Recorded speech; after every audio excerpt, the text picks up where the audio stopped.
Halo teman-teman, selamat datang dengan kami tim KKN Energi Wakatobi. Nah, kali ini kita akan membahas tentang ekosistem mangrove. Oke, bagaimana kabar kalian semua teman-teman? Semoga baik-baik saja ya. Terutama di masa pandemi seperti ini, kita harus tetap jaga diri nih. Nah, tapi kita tidak boleh menyanyiakan waktu dengan rebahan atau tidur saja. Kita harus tetap terus belajar. Nah, kali ini kita akan belajar tentang ekosistem mangrove. Oke, seperti ini. Nah, ini sudah ada gambar-gambar mangrove-nya. Oke, kita akan mulai dengan pengertian. Apa sih ekosistem mangrove itu?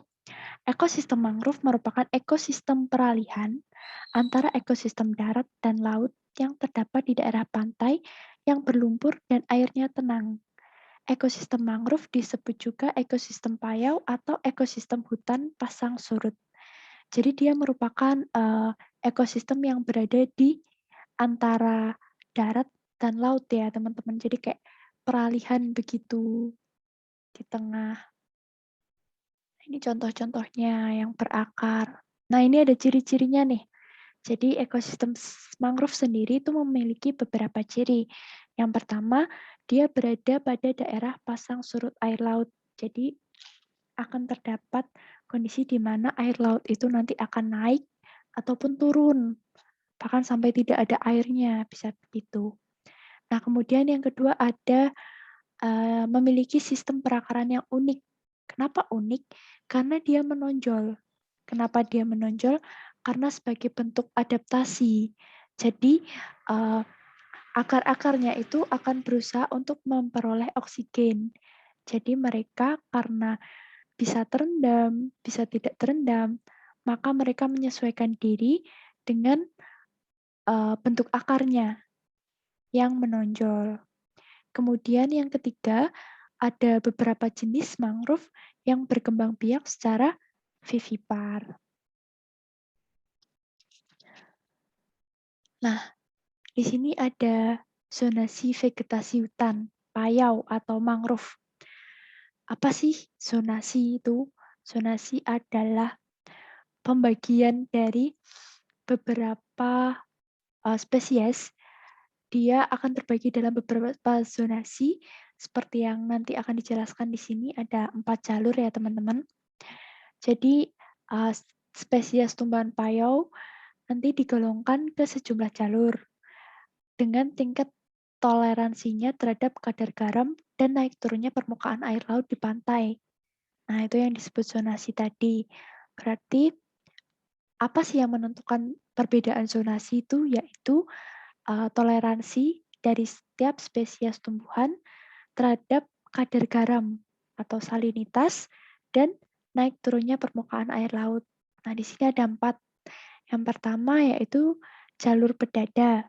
Jalur ini terbentuk oleh spesies tumbuhan Avicennia dan Soneratia. Jalur ini berada paling dekat dengan laut.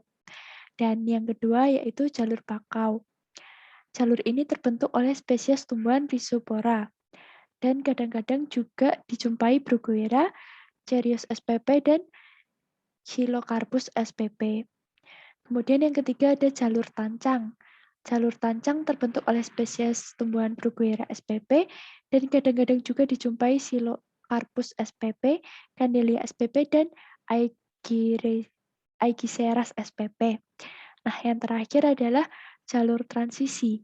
Di sini merupakan jalur antara hutan payau dengan hutan dataran rendah, yang umumnya adalah hutan nipah dengan spesies Nipah fruticans, di mana jalur ini adalah jalur paling jauh dari laut dan dekat dengan daratan. Jadi dari keempat jalur ini, urutannya itu dari yang paling dekat dengan laut, yaitu jalur bedada, kemudian di belakangnya ada jalur bakau, yang kemudian ada jalur tancang, dan yang paling dekat dengan daratan itu ada jalur transisi. Jadi yang transisi ini paling jauh dari laut. Nah, ini nih yang merupakan salah satu ciri dari hutan bakau atau ekosistem mangrove, itu ada perakaran yang menonjol. Nah, di sini ada bentuk-bentuknya nih. Ini ada akar gantung, ada akar papan. Kalau akar papan kita juga bisa jumpai di luar ekosistem mangrove.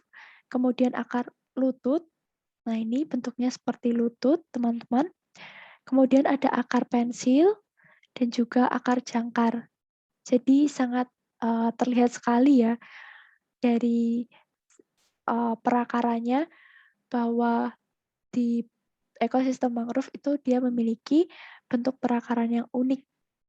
Jadi kita bisa menjadikan jenis-jenis perakaran ini sebagai pengingat lah daripada ekosistem-ekosistem yang lain.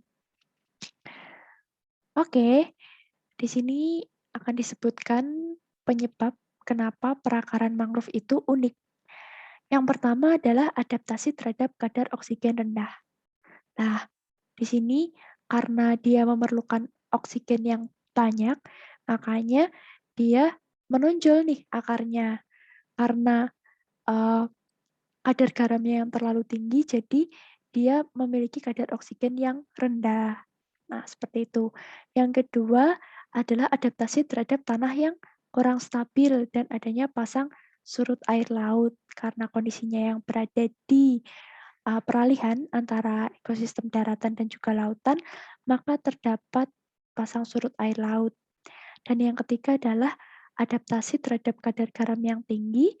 Daun-daun pada spesies pohon di hutan payau memiliki sel khusus untuk menyimpan garam.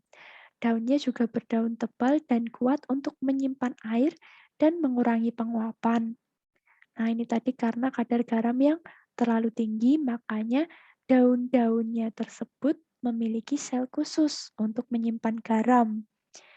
Nah, berarti inti dari adanya perakaran mangrove yang unik, terus ciri-ciri daun yang berdaun tebal, nah itu adalah karena mereka perlu adanya adaptasi terhadap lingkungan sekitar, supaya spesies-spesies ini dapat tetap bertahan hidup.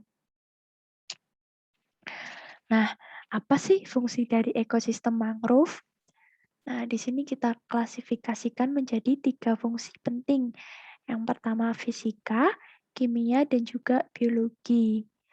Untuk yang fisik, dia memiliki fungsi sebagai penstabil lahan, mencegah abrasi, intrusi, serta badai bergelombang tinggi ke daratan.